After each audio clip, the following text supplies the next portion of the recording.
Hi, I'm Fox Cellars, and today we're going to be going through the comic book covers of legendary comic book artist Arthur Adams and his unique and, I want to say, friendly character style that he has with his art.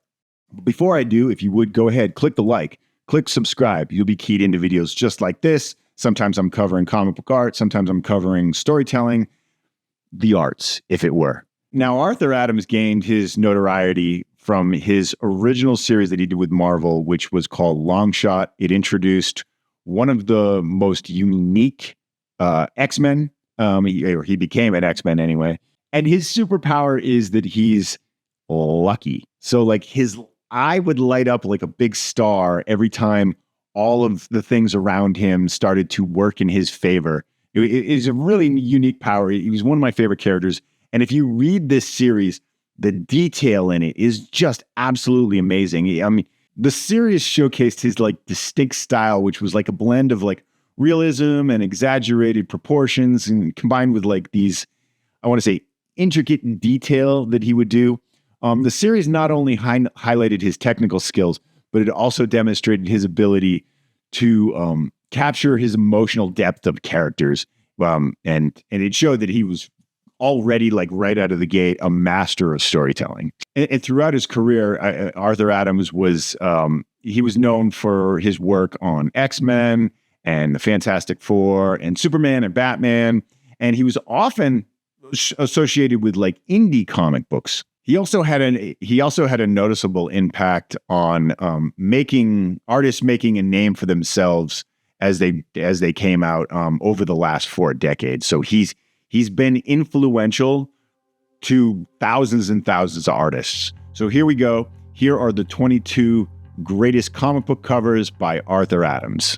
He had so many really great covers that let's do this first. I want to kind of mention some of the covers that he did that aren't going to quite make the list, like the Secret Avengers series. And he does have this ensemble talent that is akin to making it one organic unit, not just like all these little individual, although like his detail is fantastic. But if you look at the ensemble, it's one unit that works together.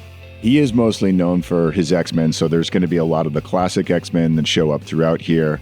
I did want to include a couple of these covers because they're pretty impressive. He also did this amazing cover of Guardians of the Galaxy. This is more of a modern book, but I mean, he's been doing this since the 80s all the way through. He's been solid.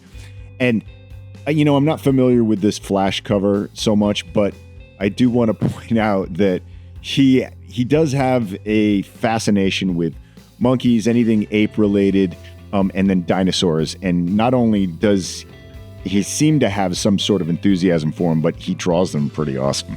He's got this Star Wars cover that's pretty rad. He actually's done a handful of Vampirillas. I like this one. And of course, he's the father of Longshot. And a bunch of those covers are going to show up, of course. I'm not that familiar with a lot of the Acropolis characters, maybe with the exception of Darkseid, but I believe this is Caliban, and I know who Steppenwolf is, but I love the way he drew these. He's fantastic at Superman, and he had this run with the Justice League of America Scary Monsters, which he was an appropriate choice for it. I mean, these look awesome. They do look awesome. But there's this one book that fascinated the hell out of me as a kid. I must have read it 100 times, and that's Action Comics Annual #1. And I know that this is a Superman book, but Batman is pretty much the star of this book. And people do, they kind of forget that even though Superman's weakness is kryptonite, he also has one other big weakness, and that's magic. And vampires have, can cast a magical spell on people, and he needs to be saved by Batman in this book, and I really think this is one of those, I don't want to say it's grounded, but it's more grounded than your typical Superman book. I love the story that takes place here, and where Batman is the one that actually needs to save Superman by the end of the story. Okay, so here we go with the list. Number 22, Xena the Warrior Princess, issue number 5. I'm not that familiar with these, but that's a cool cover. Number 21, Long Shot, issue number 6 of the limited series. Number 20 is Astonishing X-Men number 43. This is a pretty wild cover. He does women well. You got to give him that. Number 19 is Gen 13, issue number 1. I believe this might be a one-off because they might have had another series separated from this. But this one, always attracted me. I remember getting this off of the newsstand as a kid. And, it was in 3D, so it had 3D glasses with it. And I must have read through it a million times. I don't even know if I actually read it. I just remember looking at all of the amazing imagery and then looking at it in 3D. And it was like mind-boggling how awesome the art is in that. Number 18 is Guardians of the Galaxy, number 8. Number 17 is Gumby's Winter Fun Special, number 1. Not to be confused with Gumby's Summer Fun Special, number 1. These both came out relatively close together. If you want to look at art with just tremendous detail in it, both of these are amazing. You don't even have to like Gumby. It's just a hodgepodge of all kinds of different characters and monsters and different. It's just a lot of fun. So I recommend checking that out. Number 16 is Fear Itself, The Fearless, number 2. I wasn't familiar with these, but I put a bunch of these on here because the perspective on them are pretty amazing. Number 15, and then Excalibur Mojo Mayhem. This is it's a graphic novel that was, is just kind of a one-off. And Alan Davis does so many of these Excalibur covers and interiors, but this one. And this is when Arthur Adams was, elbow deep in doing all of the mutant titles that he was doing for that period of time. And this one just has a great flow to it. The eye goes from the left to the right and then out, and it kind of explodes. And it brings me back to that triangle theory that I have. Number 14 is another Fear Itself issue. This is Fear Itself, The Fearless, number 9. Number 13 is Classic X-Men number 9. This is where they were reprinting all of those old X-Men books, but with updated covers, and sometimes there would be a few panels or a few pages with additional art in them, to flesh out more of the story that they didn't originally tell when it was first published. Number 12 is Fantastic Four 348. This is when the Fantastic Four was a different group.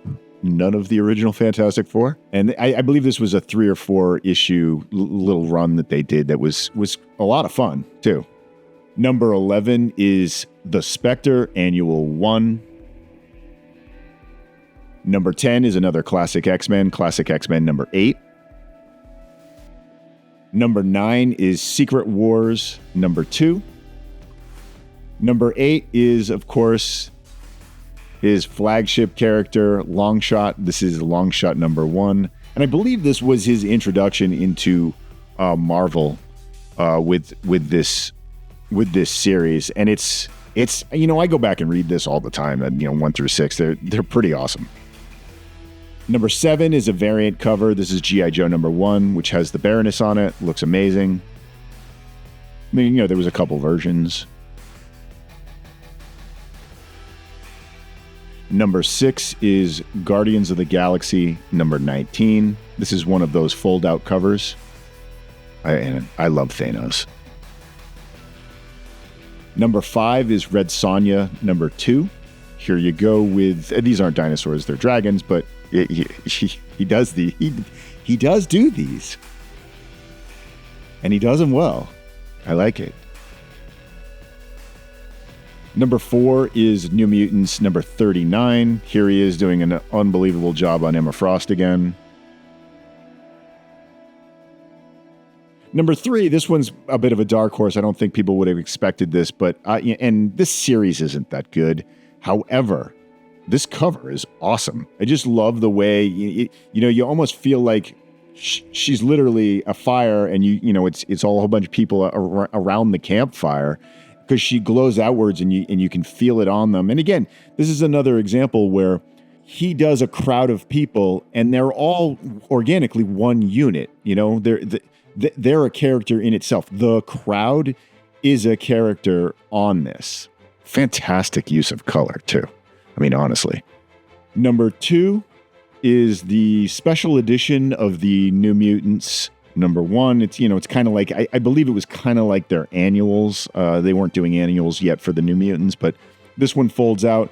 This has got, I wasn't familiar with a lot of the New Mutants characters, but I would pick this up because Arthur Adams' detailed work on it was so fantastic, so freaking unbelievable that, I'd have to go through, and I don't even remember reading it so much as just looking at every little detail of art.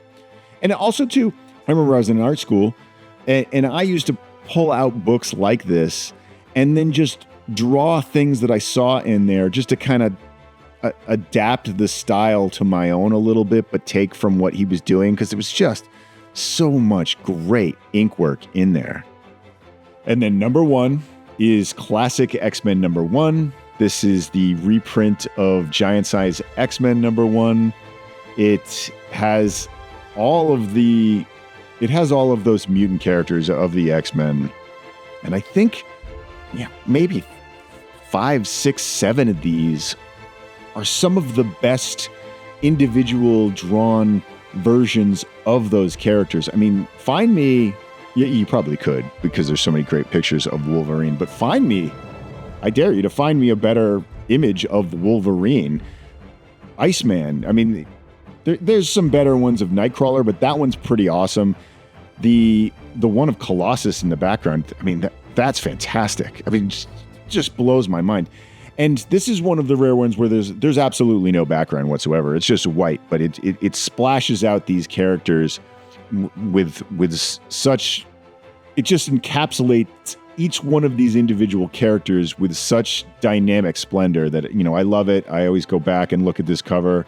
And hey, if you don't have Giant Size X-Men number 1, you can read this. It's not exactly the way it was. I mean, they have some things that were added to it, but it's a pretty cool book, of course. I want to thank you for watching all the way to the end. I do realize that the number 1 that I chose is a reprint of Giant Size X-Men number 1 in Classic X-Men number 1. But if you do look at this cover, the individual characters that he drew for each of the X-Men, some of those are, I want to say, the best images of those characters by any artist, and it's really an iconic image. So I did want to include it. I hope you enjoyed it. If you would go ahead, click the like, click subscribe. You'll get keyed into all kinds of videos just like this. I am going to do a Todd McFarlane one just like this in the future, so stay tuned. Thanks again.